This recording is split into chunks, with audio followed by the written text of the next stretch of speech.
The National Broadcasting Company presents Christopher London, created especially for radio by the most widely read mystery story writer in the world, Earl Stanley Gardner. Produced and directed by William N. Robeson. And starring Mr. Glenn Ford.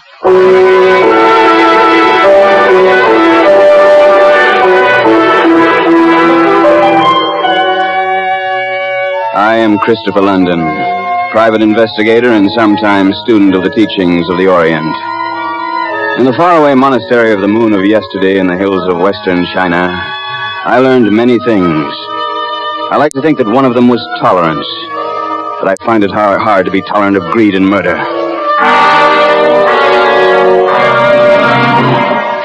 Yet any man who agrees to look for a beautiful missing heiress along the San Francisco waterfront is asking for trouble, and usually he gets it. In this case, it was me, and I got it. It started in the lavish Nob Hill home of Arthur J. Manners, attorney at law, where I had been invited on a professional basis. Fix up your drink, London? No, thanks. I asked you to come here because I didn't want to talk about this thing at the office. Oh, it's a nice place you have here. Awfully nice. Oh, it's too big, too expensive. Now, first I'd better show you the young lady's picture. To Arthur, my dear friend and guardian, Helen. Oh, she's a beautiful girl, Mr. Manners. Too beautiful. Too rich, too spoiled. From the time the parents died 5 years ago, Helen Falconer has been a constant worry to me.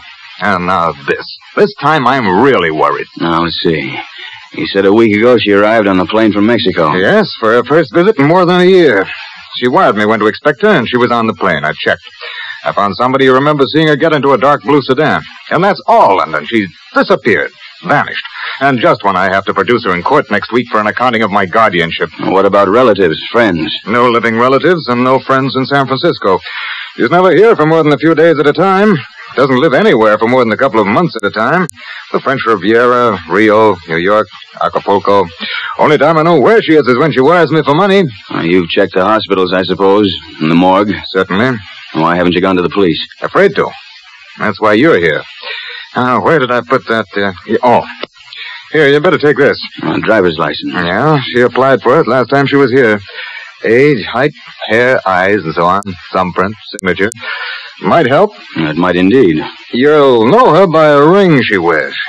She never takes it off. Antique emerald ring. Heavy gold setting, stone engraved with a serpent and an arrow. Find that ring and you'll know who it is even if she has her head in a sack. Yes, come in. Here's a Mr. Lawrence Scoville. Oh, tell him to go away. I'm busy. I said I'd call him if I heard anything. Yes, sir. Oh, Scoville. I should have told you about him, London. Claims he's engaged to Helen. Met her recently in New York. Well, maybe not. Says she wired him she was coming and to meet her here in San Francisco. Spends his days mooning around my office. I wish he'd go back to New York. He gets on my nerves. Well, maybe I'd better start by seeing him. No. Yes, just a waste of time. He doesn't know a thing. You interest me, Mr. Manners. Have you changed your mind about wanting me to locate this girl? Changed my mind? No. Why? Because you're stalling. Yes, I suppose I am. But it's because I'm worried. I don't know how much I should confide in anybody. In that case, we're both wasting our time. Goodbye, Mr. Manners. Now, wait. No, London, sit down, please. All right. I have reason to believe that Helen has involved herself in some sort of smuggling operation. For the thrill of it, nothing more. That may be that the headquarters of this gang is at a waterfront dive named El Toro or El Torero, something of the sort. Mind you, I don't say it's true, but it may be true. Now, you must have some reason for believing it. Well, I'm not at liberty to give my reasons. I merely warn you that searching for her may lead you into some danger. Well, in a way, Mr. Manners, danger is my business. I'll keep in touch with you. And I'll say this. Nobody ever began a search for a missing girl with more clues.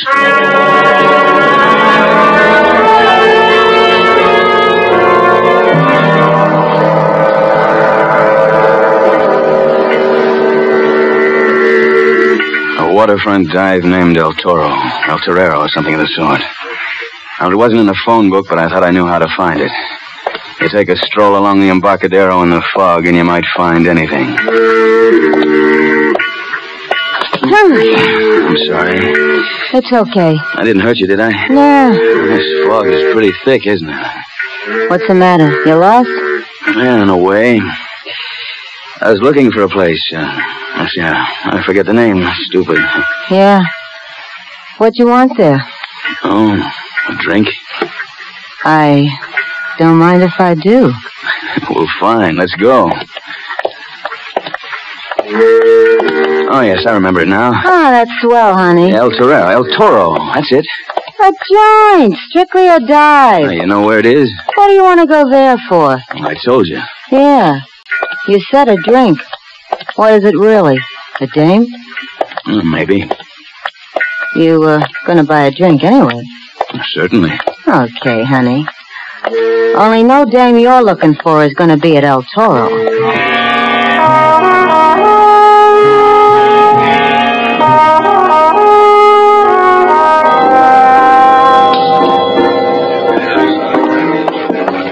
I'm gonna sit at a table. Sure. How about right here, huh? Yeah, okay. Yeah, I got the chair here. Hey.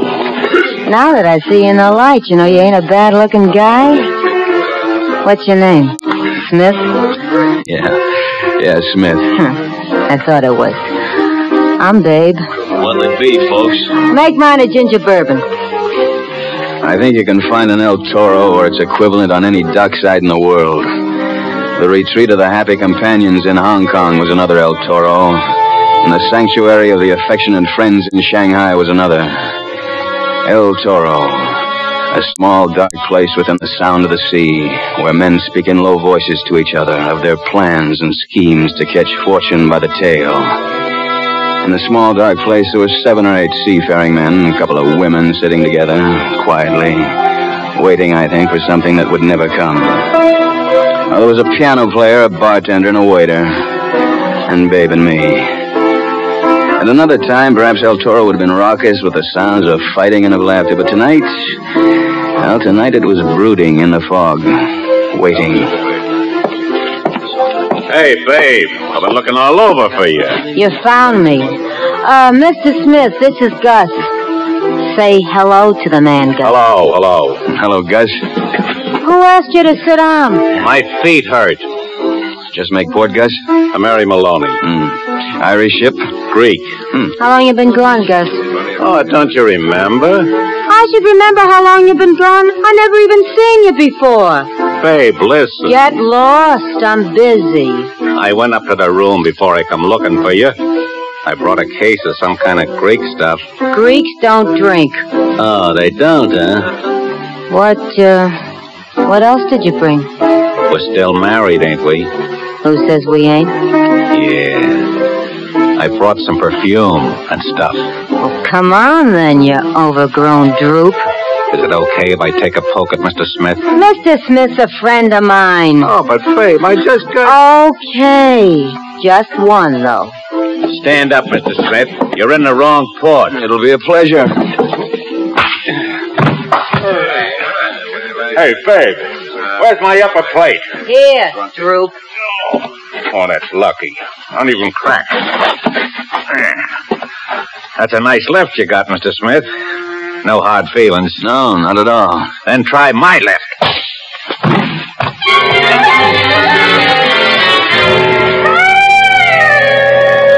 I don't suppose I was out more than a minute or so. But when I came to, Gus and Babe were gone. And 3 new customers had arrived. 2 men and a girl. They sat at a table in a shadowed corner. Almost certainly the girl was the one I was looking for. Okay, mister? Yeah, I'm all right. Oh, I'll clean this up. Oh, what hit me? First day's home from a voyage. Gus always does that. He don't mean no harm. What do you have? Say, those 3 people over there, did they just come in? Oh, yeah. While you wasn't paying no attention. Here's a buck. I guess you must have dropped it. Thanks. You know them? Not me, mister. I don't know nothing. Do they come here very often? Oh, mister, why don't you go home? We have enough trouble around here without strangers. It just ain't healthy for strangers here. Especially strangers with noses. Noses? Which they stick into other people's business. Oh. No, why don't you go home? I recognized the girl from the photograph Manners had shown me. Although her hair was a different shade, she was heavily suntanned, and the clothes she wore left so little to the imagination that it was hard to concentrate on her face. But if I had needed further proof, I saw the flash of emerald green as she lifted her hand to her cheek. The men with her? One was Oriental, Manchurian probably. The other may have come from the Middle East. Suddenly they seemed to come to some sort of agreement. They got up. The Manchurian spoke an inaudible word or two to the girl, and the two men left El Toro together. Well, it seemed obvious that they would soon return, so I took advantage of the moment. Excuse me, Helen Falconer? Who? You're Helen Falconer? That's what I thought you said. I never heard of her. Have you got a minute? Sit down. Thanks. Now, you don't want to change your mind. About what? About being Helen Falconer. I told you I never heard that name before. What's this all about? You know, it's funny. I got an idea that I was intended to meet you here. You were intended to meet me here? Yeah. Or Helen Falconer. Oh, we're back to that again, huh? You know, I'm getting kind of tired of Helen... What's her name already? Did you really want to meet her? Yeah. You see, she was supposed to look exactly like you. Oh, you don't know her then? Well, a man showed me a picture. Arthur J. Manners, an attorney. And she looks like me? Exactly. How do you like the way she looks? Oh, I like it. Have you got a name? Yeah. Christopher London. Now, what difference does it make? Call me Helen if you want to. Helen... What's her name? Cigarette? Helen? Thanks. Yeah. That's a good-looking case. Gold? Yeah, I guess so. Oh, it's shiny as a mirror. Here, take it back before it sticks to me. Thanks. Oh, here's a light. You know, I'm wondering about you. As a matter of fact, I'm wondering about me, too. What do you mean?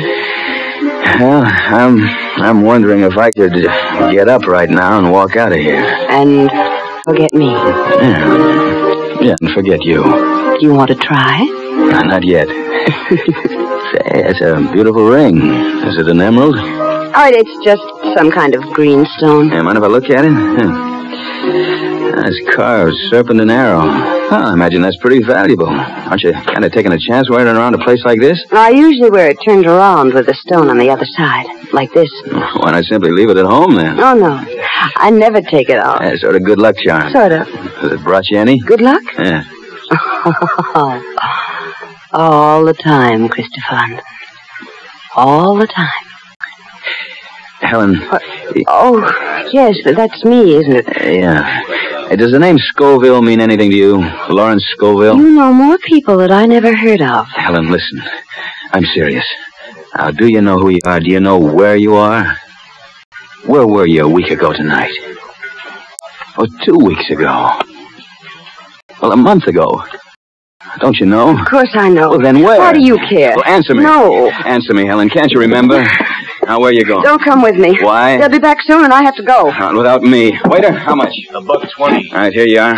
Come on, Helen. Christopher, don't. Come on. Now, what are you afraid of? Christopher, can you see in this fog? Oh, not much. Neither can I. Hold on to me. Helen, it's important. Who are the men you are with?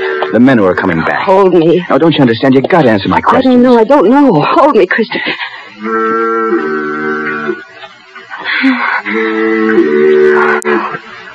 Christopher.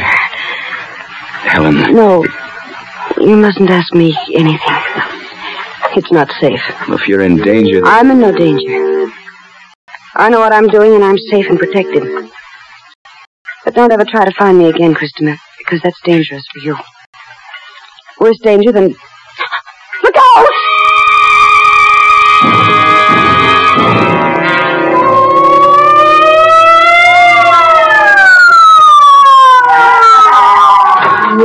Where is he? Over here, Inspector. Now you, what's the date? Well, the 5th. You know what city you're in? Oh, San Francisco. What's your name? What? Oh, Christopher London. I think he's okay, Inspector. He started coming to a minute ago. Yeah.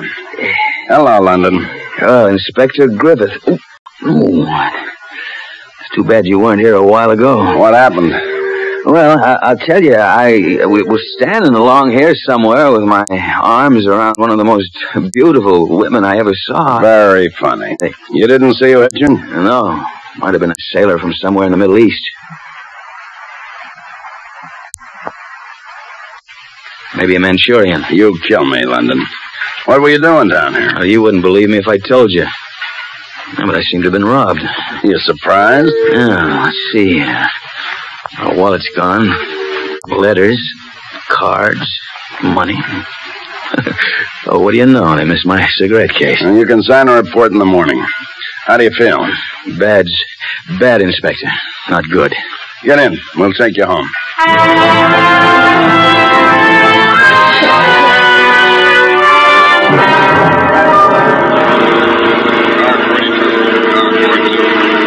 Want to stop at the receiving hospital? Oh, our song will take care of me. Oh, yeah, the Chinese boy of yours.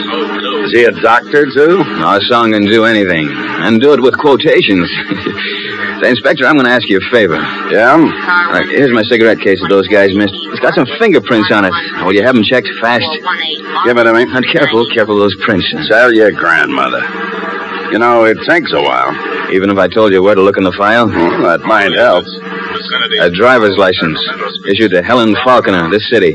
What's the angle? Well, if there is an angle, you'll be the first to know. All right, you can let me out here. Okay. San Francisco Police, 11 p.m. San Francisco Police. Helen, Falconer. Dan, I want that cigarette case back. You'll get it after I check.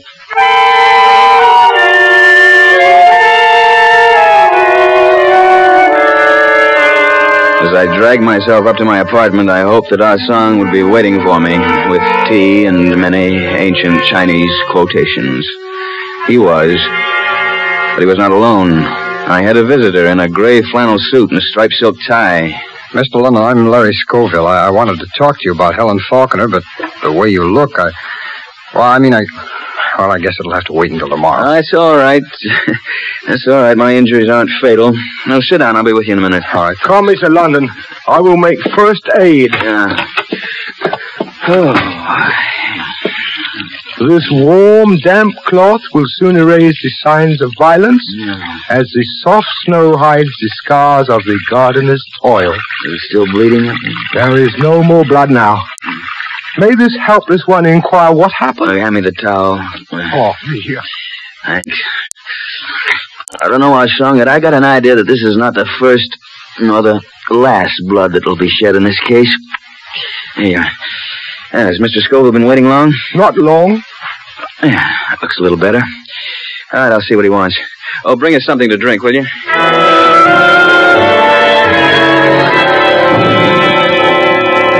That's all there is to it, Mr. London. I was in Mr. Manor's office and happened to overhear something that made me think he'd ask you to search for Helen. If you can't tell me anything about where she is, or if you don't know, okay, I understand. But can you tell me this? Is she still alive? That's no good worrying, Scoville.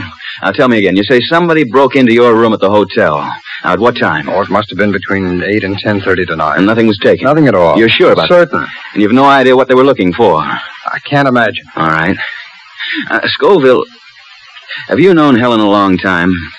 Well, only a few weeks, really, but it was long enough for us to fall in love. And you don't know very much about her. I mean, who her friends are or what she does here and abroad. Well, No, I guess that's true, but... I'll get it, Ah Song. Why, Mr. Manners. Good evening, London. Oh, come in. I was in the neighborhood, and I thought I'd take a chance that you were still awake because Oh, Scoville. Hello. Well, you had an accident, London? More humiliating than painful. It's nothing. Oh, sit down. Oh, no time. I'm on my way home. I just stopped in to tell you... this concerns you, too, Scoville. To tell you that I've seen my ward and talked with her. Oh, you did? Is she all right? Quite all right. When can I see her? I'm afraid you can't see her. The fact is she's fallen in love with somebody else, and she wants you to forgive and forget, I believe the expression goes. No. No, I don't believe it. She's very definite about it.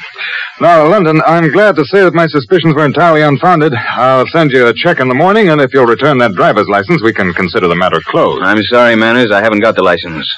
I lost it. Oh. Well, that's not important, then. Good night.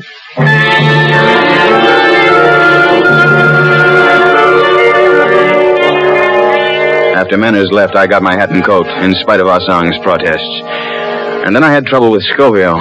You know something about Helen, don't you? You're going out to meet her now. Scoville, there's nothing I can tell you. I'm going with you. I don't believe Manners. I don't believe she'd do that to Oh, it'll be all right, Scoville. We'll talk about it tomorrow. Now, you go back to your hotel, and I'll call you there in the morning. But, London, Ah Song? Mr. London, it is not for the trembling lamb to give counsel to the lion, Yeah. but Sure. You don't want me to go out, huh? in the night the tender rice plants sleep, Yeah. and sleeping grow. Look, I know. I'm taking the car, Ah Song. If anybody calls, you don't know when I'll be back.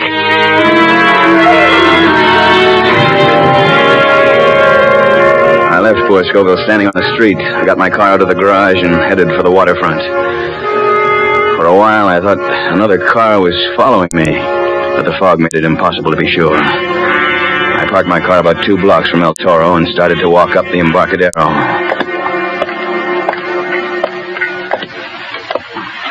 I thought I heard steps behind me, but when I halted, they halted too. Then when I started again, they started.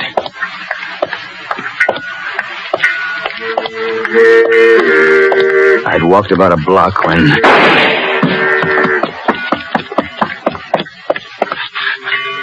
Scoville.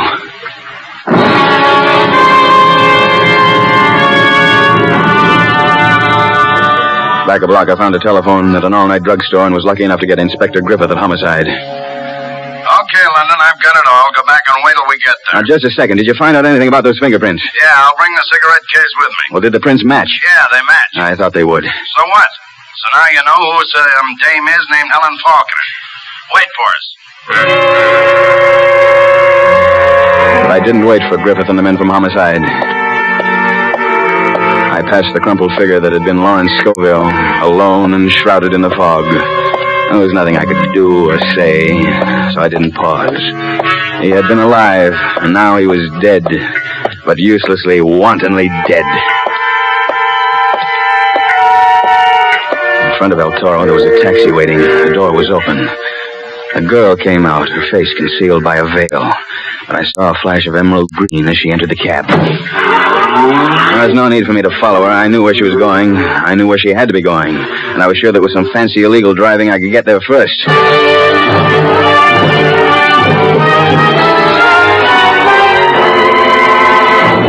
I parked my car in the shadows. Her taxi pulled up not more than a minute later. I followed her up the gravel walk as quietly as I could and stood behind her as she knocked on the door. Yes? Arthur, what happened? I'm right behind you. Well, shall we go in? Oh, what is this? Did you come here together? Close the door, Manners. This is no time for jealous quarrels. Well, now, what is this, London? What do you want? I want to make amends for the death of a young man who died because I unconsciously led him to his murderer.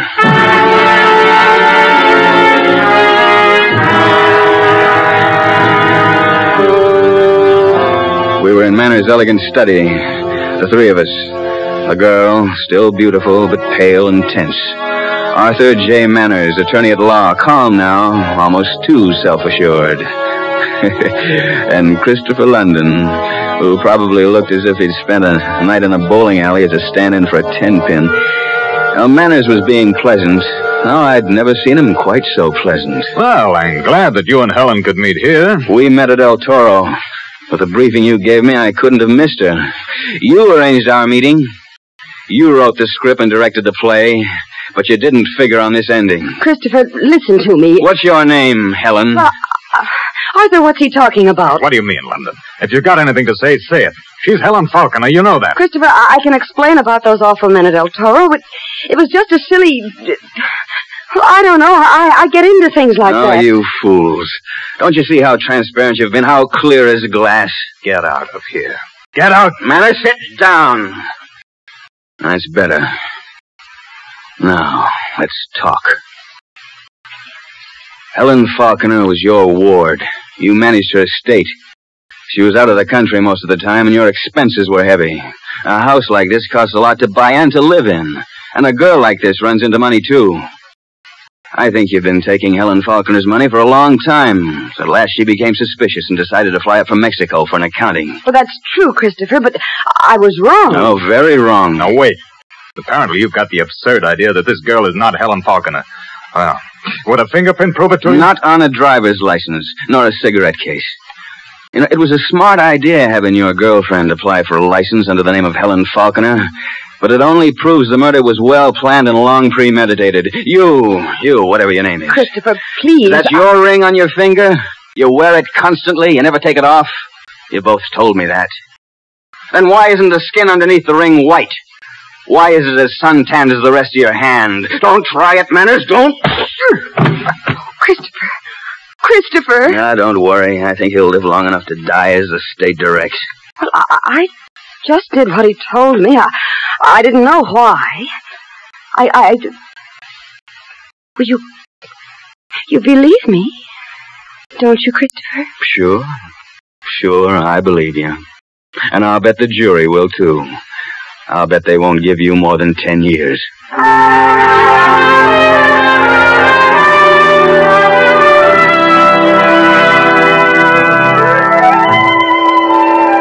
Yes, Asang, you and your revered ancestors were, well, it was so right. Oh. Yes, greed and duplicity go hand in hand with murder. Arthur Manners killed Helen Faulkner on the day she arrived from Mexico. Her body, well, may never be found. But Manners will die because he shot Lawrence Scoville. Scoville must have worried him. Oh, yes, murderers must worry. And he went through Scoville's hotel room because he was afraid the boy might have a picture of the true Helen Faulkner. Then he had to kill him because he followed me. If Scoville had seen the girl I thought was Helen, well, the whole thing would have fallen apart. And the young lady? Oh, the misguided girlfriend of an attorney at law. With time off for good behavior, she will still be as beautiful when she gets out. But why were you called in at all? I was the patsy. If the question were ever to come up, I would have been called on to swear that I had found and identified the missing Helen Faulkner and returned her to her worried guardian.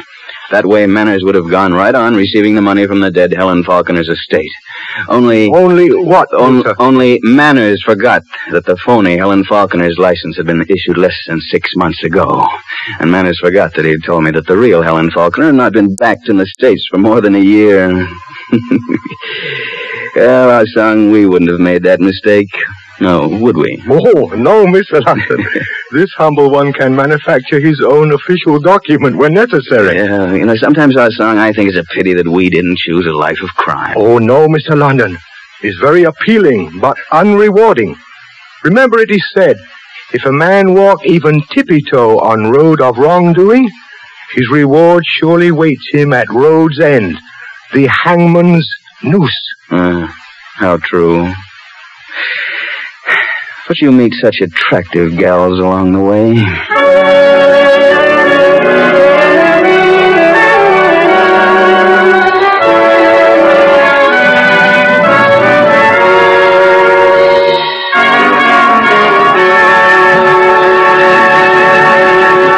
That was Christopher London, starring Glenn Ford, and created especially for radio by the world's most widely read mystery story writer, Earl Stanley Gardner. Christopher London is produced and directed by William N. Robeson, and was tonight written by Mindred Lord, with music composed and conducted by Lynn Murray. Mr. Ford's supporting company included Joan Banks as the phony Helen Faulkner, Ben Wright as Arthur Manners, Charlie Lung as Asang, Florence Hallop, Ted DeCorsia, Peter Leeds, Will Wright, and Stacey Heiress. Be with us again next week when Christopher London returns. What's on NBC today? 1 hour from now, you'll hear Charles Boyer and Dorothy McGuire in the Theater Guild on the Air, and then the American Album of Familiar Music later today. Now, stay tuned for Phil Harris and Alice Faye, then Sam Spade on NBC.